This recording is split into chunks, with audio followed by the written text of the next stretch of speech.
Anda pernah perhatikan nggak sih waktu baca Al-Quran ada banyak banget sebutan beda buat orang beriman.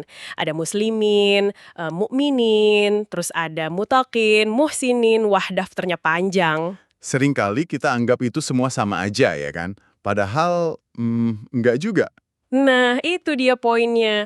Pertanyaan yang muncul di kepala saya, dan mungkin juga di kepala Anda, ini semua cuma sinonim aja? Atau jangan-jangan ini tuh semacam peta tingkatan kesadaran spiritual gitu. Jadi kali ini kita coba bongkar bareng-bareng yuk. Misi kita mau memetakan spektrum ini, tapi bukan dari tafsir A atau B, tapi langsung dari cara Al-Quran sendiri ngejelasin mereka di ayat-ayatnya. Siap, siap. Dan ini salah satu keindahan bahasa Al-Quran, presisinya itu luar biasa. Setiap istilah itu bukan cuma stempel, tapi deskripsi. Deskripsi akurat tentang kondisi batin, karakter, dan juga kualitas perbuatan seseorang. Jadi kayak GPS spiritual gitu ya. Persis. Kita jadi bisa lihat, oke, posisi saya sekarang di sini, dan rute selanjutnya ke arah mana. Ini bukan buat menghakimi loh ya, tapi murni buat navigasi diri. Oke. Kita mulai dari titik startnya dulu kali ya, dari fondasinya. Istilah yang paling umum, muslim. Secara harfiah kan artinya orang yang berserah diri. Tapi penyerahan diri yang kayak gimana nih yang dimaksud Al-Quran? Kayaknya nih gerbang masuknya ya. Tepat sekali. Ini gerbangnya. Islam, sebagai kata dasarnya, itu ya tentang ketundukan dan kepasrahan total kepada Tuhan, tapi yang terlihat secara lahiriah, secara eksternal. Oh, jadi ini komitmen awal ya, sebuah deklarasi. Betul, sebuah deklarasi. Al-Quran ngasih contoh yang jelas banget soal ini di kisah para pengikut Nabi Isa, kaum Hawariyun. Mereka secara sadar dan tegas mendeklarasikan diri mereka sebagai muslimin. Jadi ini bukan sesuatu yang cuma disimpan di hati, tapi diumumkan gitu ya, pernyataan sikap. Betul, sebuah ikrar publik. Kita bisa lihat di surah Ali Imran ayat 52.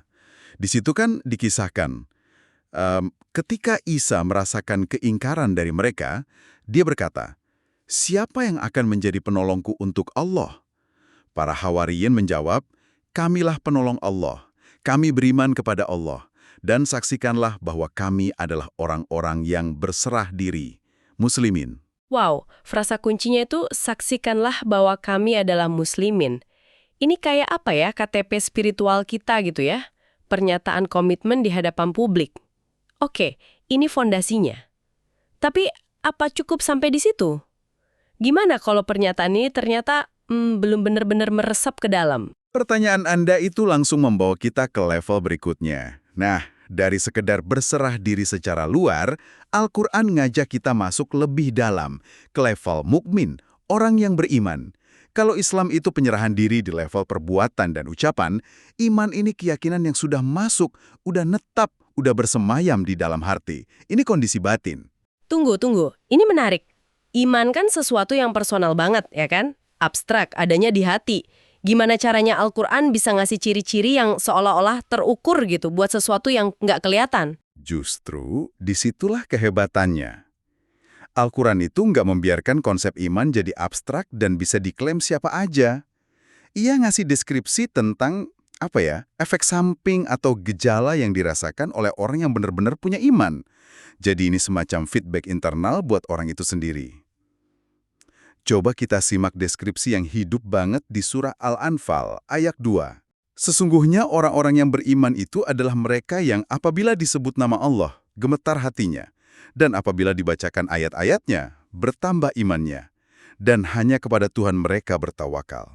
Oke, kita bedah nih. Apabila disebut nama Allah, gemetar hatinya. Ini kan bukan reaksi intelektual ya. Ini reaksi visceral, emosional. Ada rasa kagum, hormat, cinta, sekaligus sedikit takut, jadi satu gitu. Persis.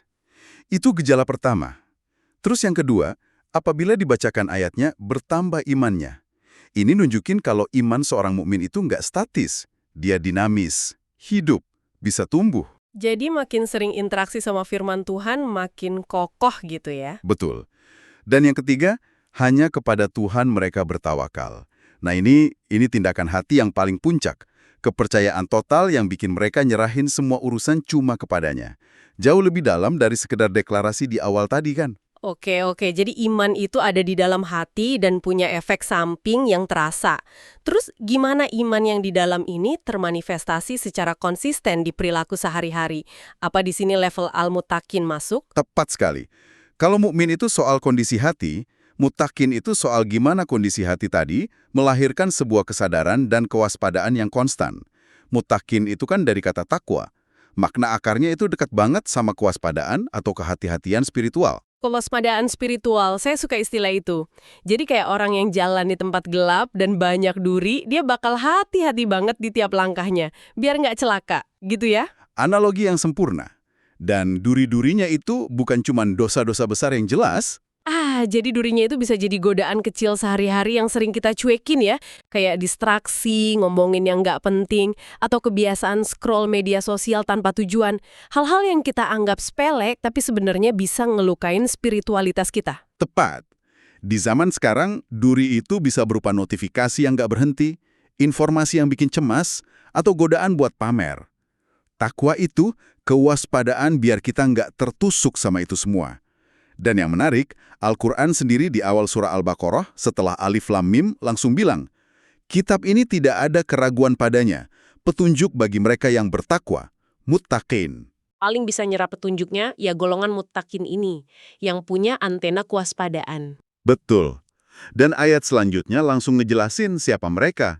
Di Al-Baqarah ayat 3 dan 4.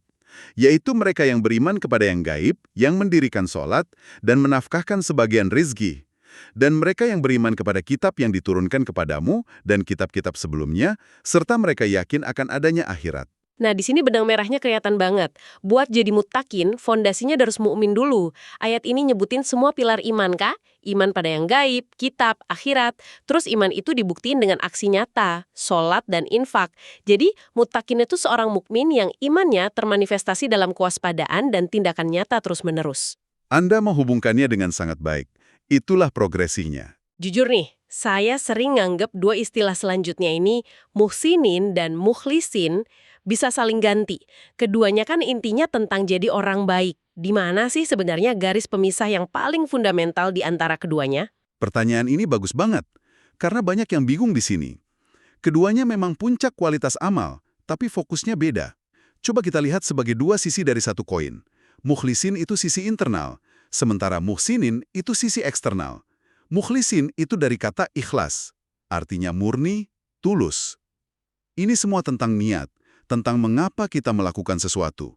Oh, soal motifnya ya? Betul. Seorang mukhlis itu melakukan sesuatu murni cuma buat Allah.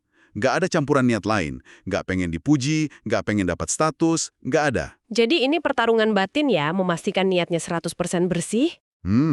Benar. Pemurnian niat. Al-Quran di surat Az-Zumar ayat 2 kan memerintahkan, maka sembahlah Allah dengan memurnikan ketaatan kepadanya. Mukhlison. Kuncinya, memurnikan ketaatan. Oke, itu mukhlisin, soal mengapa. Terus kalau muhsinin? Nah, kalau mukhlisin soal mengapa, muhsinin itu soal bagaimana. Kata muhsinin itu dari ihsan, artinya keunggulan, kesempurnaan, doing the best. Ini soal kualitas perbuatannya. Melakukan sesuatu dengan cara terbaik gitu ya? Ya, hadis kan menjelaskannya dengan sangat kuat ya, ihsan itu. Engkau beribadah seolah-olah melihatnya, dan kalaupun tidak melihatnya, yakinlah dia melihatmu. Jadi kesadaran kalau kita selalu diawasi, ini yang bikin standar kualitasnya jadi tinggi banget, bukan kerja asal-asalan. Tepat. Bayangin bedanya ngerjain tugas pas bos lagi berdiri di belakang kita sama pas kita sendirian. Nah, ihsan itu milih buat kerja dengan kualitas terbaik bahkan pas nggak ada siapa-siapa. Karena sadar pengawas tertinggi selalu melihat. Dan Al-Quran menjanjikan dukungan khusus buat mereka. Di surah Al-Ankabut ayat 69. Dan orang-orang yang berjuang di jalan kami, akan kami tunjukkan jalan-jalan kami. Dan sesungguhnya Allah bersama orang-orang yang berbuat baik, muhsinin. Jadi yang ideal itu perpaduan keduanya ya. Niatnya murni buat Tuhan, mukhlis, dan eksekusinya juga dengan standar kualitas tertinggi, muhsin. Hatinya lurus, tindakannya luhur. Saling melengkapi ya. Benar sekali. Yang satu menjaga kemurnian, yang satu menjaga keunggulan. Oke, selain tingkatan-tingkatan ini, Al-Quran kan juga sering banget muji sifat-sifat karakter tertentu ya. Kayak asyabirin, orang-orang sabar, sama asyadikin, orang-orang yang benar. Ini tingkatan baru lagi atau gimana kita menempatkannya di peta kita ini? Ini bukan tingkatan yang terpisah, tapi lebih kayak pilar-pilar karakter yang nopang seluruh bangunan iman tadi. Bayangin aja ini sistem operasi yang harus jalan terus di belakang, biar seorang mukmin atau mutakin itu bisa berfungsi dengan baik. Tanpa pilar ini, bangunannya rapuh. Pilar penopang, oke. Coba kita dalami asyadikin dulu, orang-orang yang benar. Syidik atau benar itu maknanya jauh lebih luas dari sekedar nggak bohong. Seorang syodik itu orang yang selaras total. Antara yang diyakini hatinya, yang diucapkan lisannya, sama yang dikerjakan tubuhnya. Nggak ada kepalsuan, nggak ada keraguan. Definisi dari Al-Quran tajam banget di surah Al-Hujurat ayat 15. Sesungguhnya orang-orang mukmin yang sebenarnya hanyalah orang-orang yang beriman kepada Allah dan Rasul-Nya. Kemudian mereka tidak ragu-ragu, dan mereka berjuang dengan harta dan jiwanya di jalan Allah. Mereka itulah orang-orang yang benar. Syodikin. Kata kuncinya, kemudian mereka tidak ragu-ragu. Jadi, seorang syodik itu imannya udah teruji, udah mantap, dan dibuktikan dengan aksi dan pengorbanan. Bukan cuma klaim ya. Tepat. Sekarang pilar kedua, asyabirin, sabar, ini kekuatan inti. Dan sabar di Al-Quran itu punya 3 dimensi. Sabar dalam taat, sabar menjauhi maksiat, dan yang paling umum kita tahu, sabar pas kena musibah. Al-Quran bahkan nyebut ini syarat buat dapat kabar gembira. Di surah Al-Baqarah 155-166. Dan kami pasti akan menguji kalian. Dan sampaikanlah kabar gembira kepada orang-orang yang sabar, asyabirin, yaitu orang-orang yang apabila ditimpa musibah, mereka mengucapkan, Inna lillahi wa inna ilaihi roji'un. Kemampuan buat ngembaliin semuanya ke sang pemilik saat diuji. Itu esensinya. Oke, pilar-pilarnya kokoh. Terus hasil akhirnya apa? Kata Al-Muflihun, orang yang beruntung sering muncul sebagai hadiah gitu kan? Apa sih makna beruntung di sini? Kata falah, asal katanya muflihun, itu aslinya punya makna agrikultural. Artinya petani yang membelah tanah, nanam benih, ngerawat dengan sabar, sampai akhirnya dia bisa panen. Jadi, muflihun itu bukan orang yang beruntung karena lotre, tapi mereka yang udah lewat semua proses tadi dan sekarang berhak menuai hasilnya. Wah, jadi ini proses panjang yang diperjuangkan ya, bukan keberuntungan yang jatuh dari langit. Sama sekali bukan. Ingat ayat tentang mutakin yang kita bahas di awal tadi. Rangkaian deskripsinya kan ditutup di ayat kelima yang bunyinya, mereka itulah yang mendapat petunjuk dari Tuhan mereka, dan merekalah orang-orang yang beruntung, al-muflihun. Luar biasa nyambung semua. Jadi kesuksesan sejati muflihun adalah buah dari kewaspadaan spiritual mutakin yang dibangun di atas iman yang meresap, mukmin, yang diawali dengan ikrar penyerahan diri, muslim. Wawasan kuncinya adalah bahwa Al-Quran itu nggak ngelihat iman sebagai status ya atau tidak, tapi sebagai sebuah perjalanan aktif. Sebuah spektrum pertumbuhan. Pertanyaan yang diajukan ke kita bukan apakah Anda Muslim, tapi di titik mana Anda dalam perjalanan ini, dan apa langkah selanjutnya. Peta ini bukan buat ngejudge, tapi buat navigasi diri. Peta yang nunjukin jalan dinamis yang terus bertumbuh. Tapi, Al-Quran itu nyajiin satu tingkatan lagi yang menarik banget buat Anda renungkan setelah ini. Loh, ada lagi? Apa itu? Di surah Al-Waqiah ayat 10 dan 11, manusia di akhirat kan dibagi 3 golongan. Dan ada satu golongan istimewa yang disebut paling depan.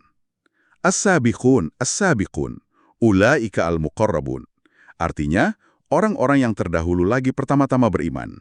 Mereka itulah orang yang didekatkan kepada Allah. As-sabikun. Para pelopor yang terdepan. Nah, pertanyaan penutup buat kita renungkan bareng-bareng adalah, setelah kita paham berbagai tingkatan dan karakter tadi, apa artinya berusaha untuk nggak cuma jadi bagian dari spektrum ini, tapi untuk jadi yang terdepan? Gimana kualitas-kualitas kayak ikhlas, ihsan, sabar, dan syidik jadi kunci buat mencapai derajat al-muqarrabun, orang-orang yang paling dekat dengannya? Apa yang membedakan mereka yang sekedar berjalan di peta ini dengan mereka yang berlomba untuk jadi yang pertama sampai di tujuan?